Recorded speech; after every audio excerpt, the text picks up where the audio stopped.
Last 2015, my uncle committed suicide. Uncle that I was quite close to. Oh shit. He's like the old man version of me. We love the same kind of old rock music and shit like that. Very hippie. I like wear a shit ton of his clothes now. Oh, he like he like gave me all of his polos before he died. Yeah. His old school Lacoste polos. But yeah, like it's again this kind of access to space. He was an old, like his late 50s. Was he in America? No, he was here. Oh, was he? He was losing his home, his favorite pets passed away, his wife passed away, his son became a Christian and denounced his whole world. Why must people suffer for institutions that we made for ourselves? Why people don't have enough money when we came up with the concept of money in the first place.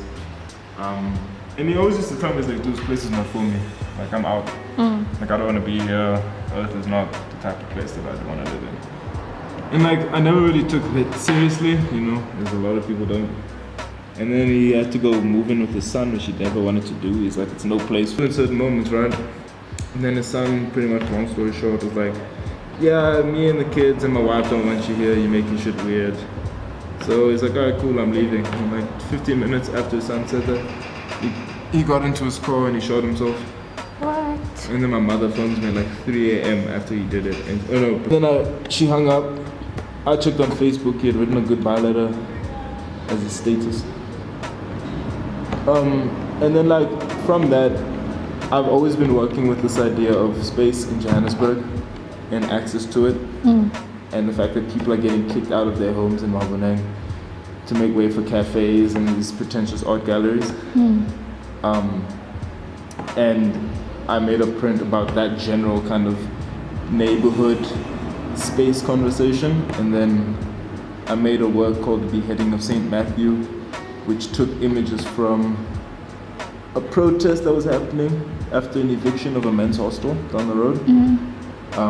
And I used a Baroque artwork to reference it because I was trying to communicate to these types of people, the people that are doing all of this fucked up things to these neighborhoods. These are the ones that are like the elite, the ones who love Baroque and Renaissance art, you know, all of that Euro art. So I was like, all right, I'm gonna speak your language and tell the story. And that work is this.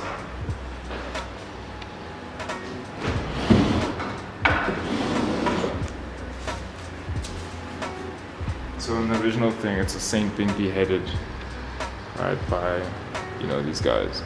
And then on the side of the painting, you just see like the artist brought the heavens down to earth, pretty much, and put humans in very holy scenes. So it's a saint being killed, but then you just see guys looking out of a window and pointing, like, look what's going on down the street in an alleyway. So I referenced that image. So this would be the saint, this would be the guy beheading him, and this is the guy pointing with the map of Malbonang. Yeah. And then I cut this up, collaged it, and did a drawing of my uncle as a saint. So like the saint of homelessness. Yeah. And I liked the marks that it made. I was liking all the kind of marks that I made here. So I made a collage that I eventually blew up and turned.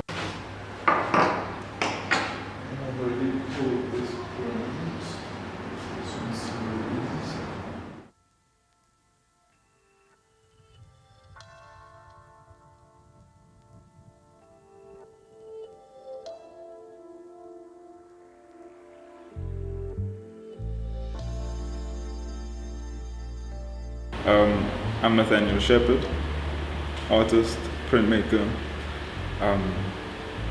part owner of DJI Studios, that's Danger Chabad and Kozi Studios.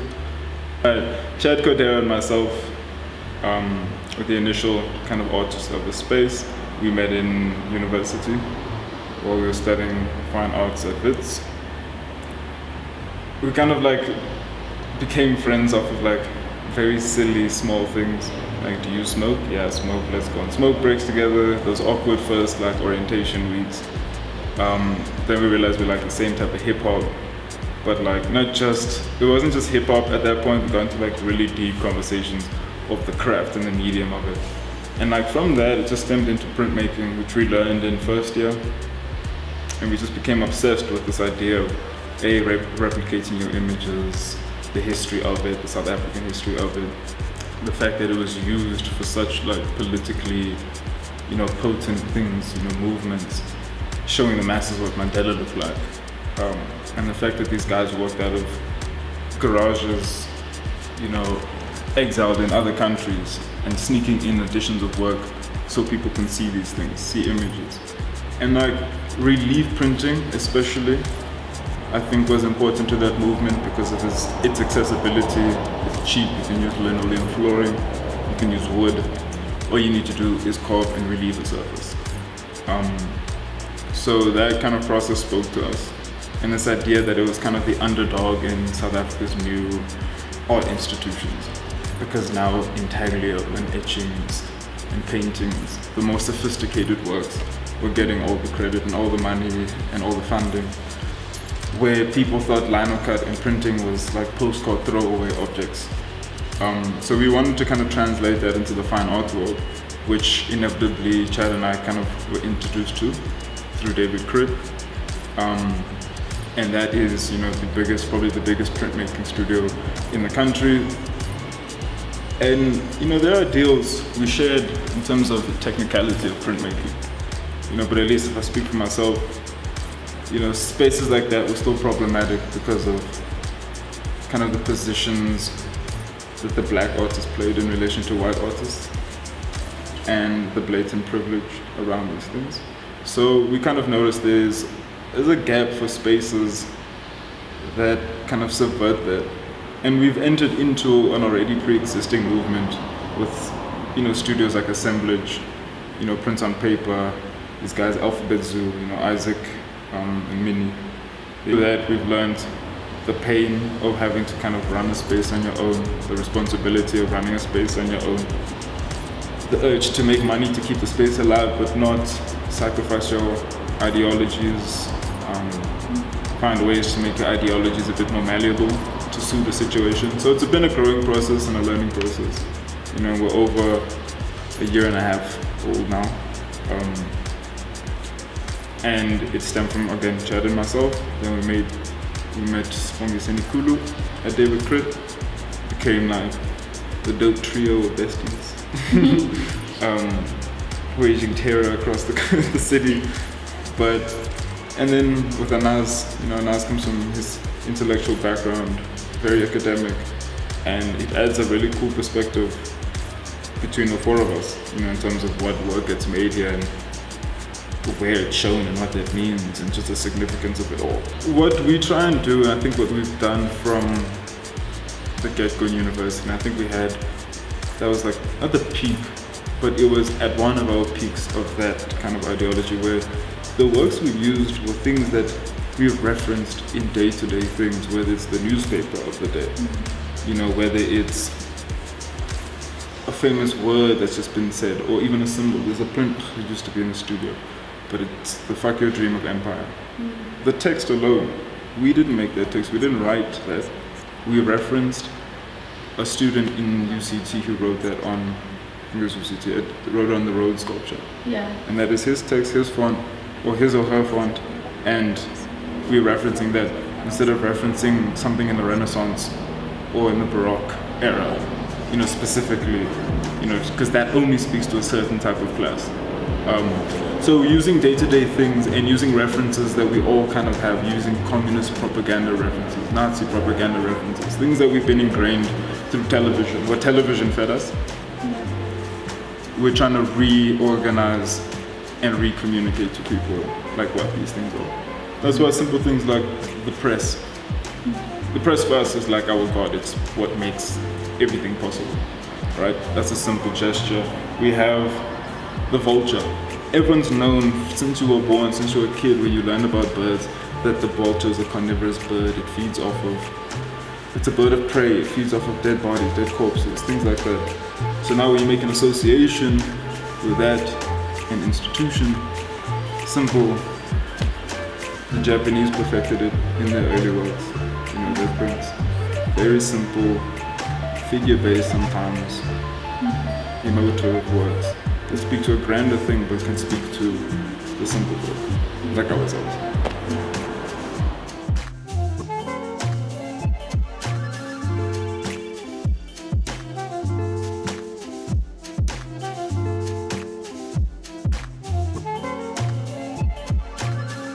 Houghton was, a show that we did where we kind of took over this house, right, in Houghton.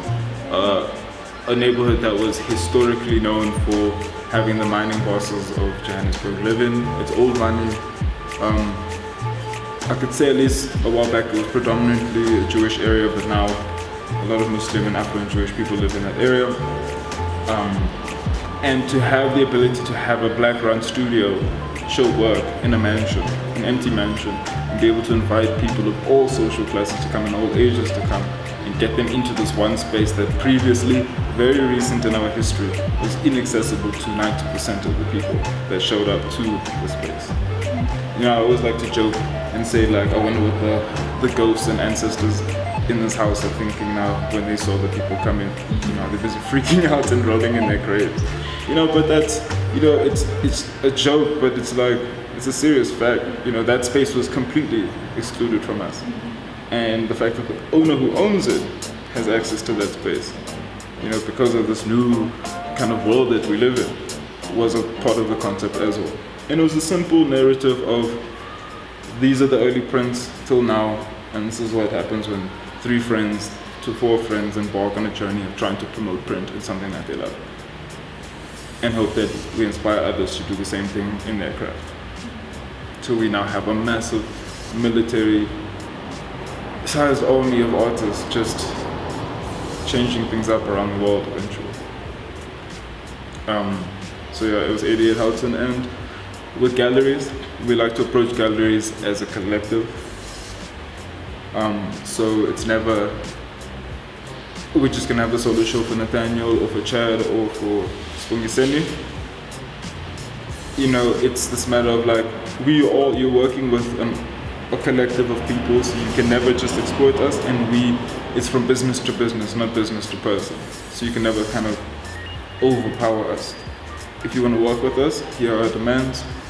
If you don't, and we can't find a compromise, then unfortunately we're not going to have a healthy relationship in working, and we might as well not work, because then the work that's made under those types of conditions is not conducive. It's just not a conducive environment, because we don't see eye to eye.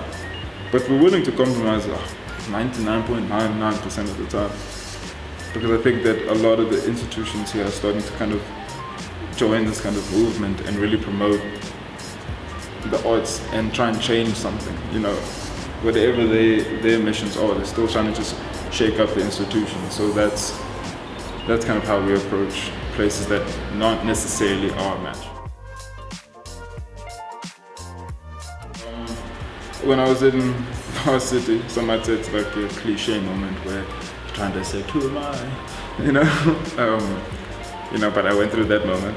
I kind of needed to have migrated from the States here and transform from being confidently a black man to someone who gets told that you're not black here, you're colored. So like, to just move into this other racial realm, of course, and I had my own associations with the word colored, coming from the States being, our our messed up word.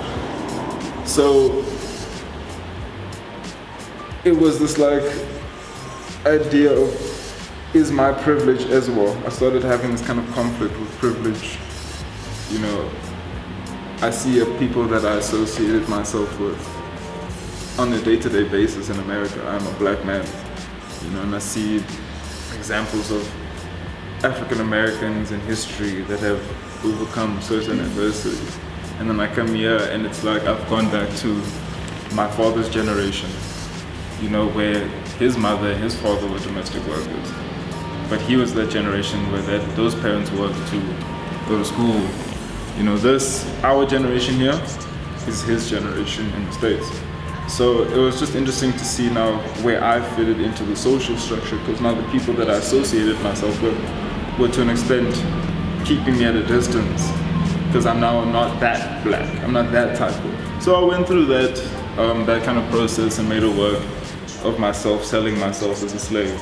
You know, my Euro-centric side, my privileged side, you know, or what I thought could be my privileged side. You know, who's to say my black side is not the privileged side? You know, it's that conflict of conversation that I had with myself. Made works about reimagining the city. That's what's kind of chatted myself, just as a pair, reimagining the city as a foreigner. You know, what is this kind of new metropolis that I've moved into from Chicago to Los Angeles to now Joburg. And then other cats tackle Chad. Okay, I won't speak on Chad. Actually, I will speak about Chad. I was going to say, because it's more appropriate for them to speak about their own work.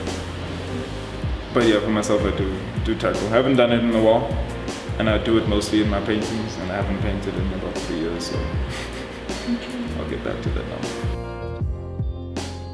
And it was literally like, you know, America was going through its own economic hassles at the time. You know, this was like 2017, 2007 till 2010. I just, you know, went to architecture school for a couple of years, couldn't afford to go anymore because of economic issues, moved back to the state, moved back to Chicago, had a very kind of impromptu opportunity to go to South Africa in 2010. You know, my mother's family is from here, my father's an American, you know, so I've always had this kind of intrigue of where my mother's family and her history, what that was all about.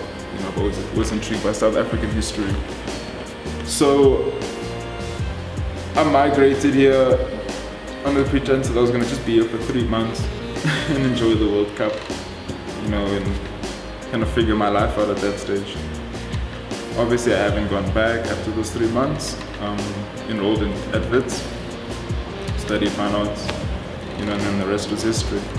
And it's just always like, for me, one of the most amazing spur-of-the-moment decisions I've ever made in my life, where I literally was like, continue life as it is, or get a fresh start, you know, and kind of see what I'm made of.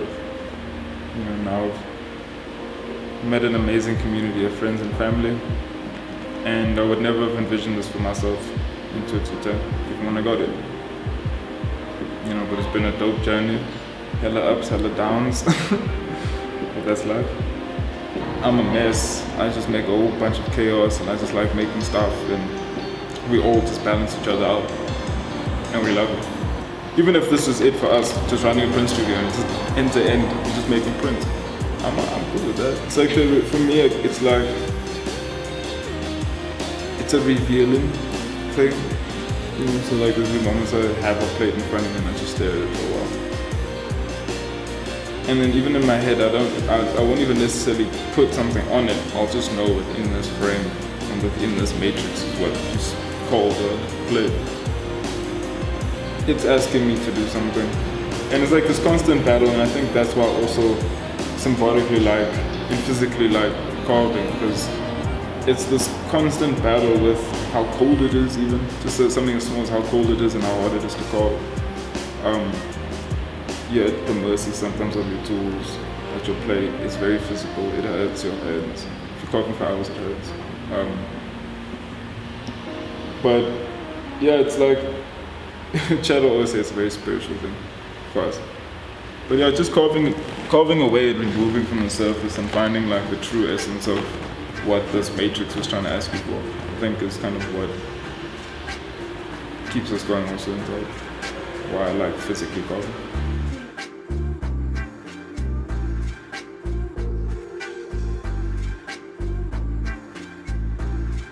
Nah, I love my music, man.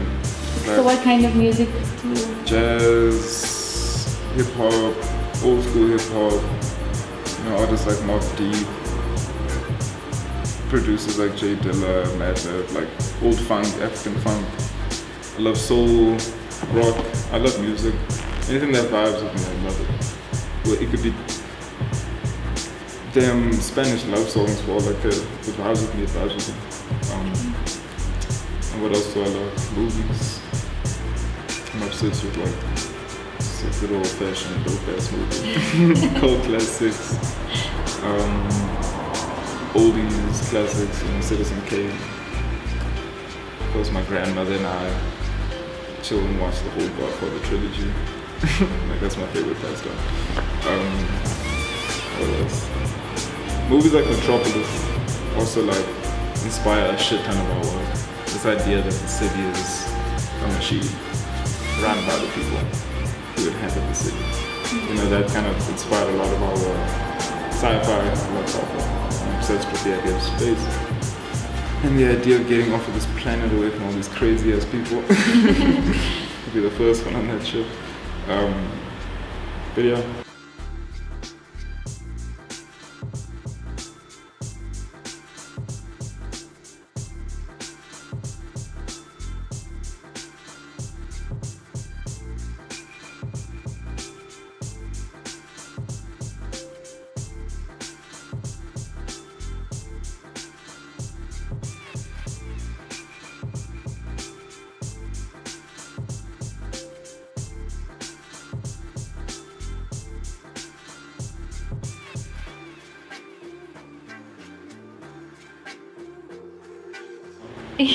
There's no possible way I can thank everyone that I need to thank for the person that I am today. Because when they say it takes a village, I'm the product of like a humongous village of people that have just like kept me alive, kept me out of trouble, and just been amazing influences on me. But if I can directly say some, and forgive me to those who I don't say, you know. It's been from the simple people in the world, like my friend Jacob Abadou in America, who gave me a couch to sleep on when I had never home to stay in. You know, my friend Daniel Sadiq from Pakistan, the same, right? Putting a roof over my head. All my best friends around the world who have been there to just keep me going, you know. I gotta, of course, thank my auntie Julie and my cousin Anaz and my best friend Chad and my best friend Spengiseni and my family and those who gave me shit, those who didn't like me, those who loved me, those who came and those who went. I pretty much thank every single person that I ever encountered on this planet who I've had, you know, really amazing moments with, and even shitty moments with. Those are the people. You're asking me questions that I think about all the time, but I've never thought that I'd ever be asked them. Actually, quite crazy questions. My mantra in life. I'm trying to see how I would even phrase it. So my mantra in life pretty much has to kind of do with the idea that which scares you about your own potential in life, when it's this common fear that one is always kind of afraid of what they're capable of and what the journey that they kind of put forth in front of themselves will have it stored for them. And I think my mantra is the things that scare you the most about yourself, obviously in certain situations, all these things that you need to dig deeper into and follow. This whole process of varsity and rectifying the kind of ills of my past and getting to this point of a print studio. I could have, and a lot of the time did, mentally scream and shout the entire way, like you would on a roller coaster.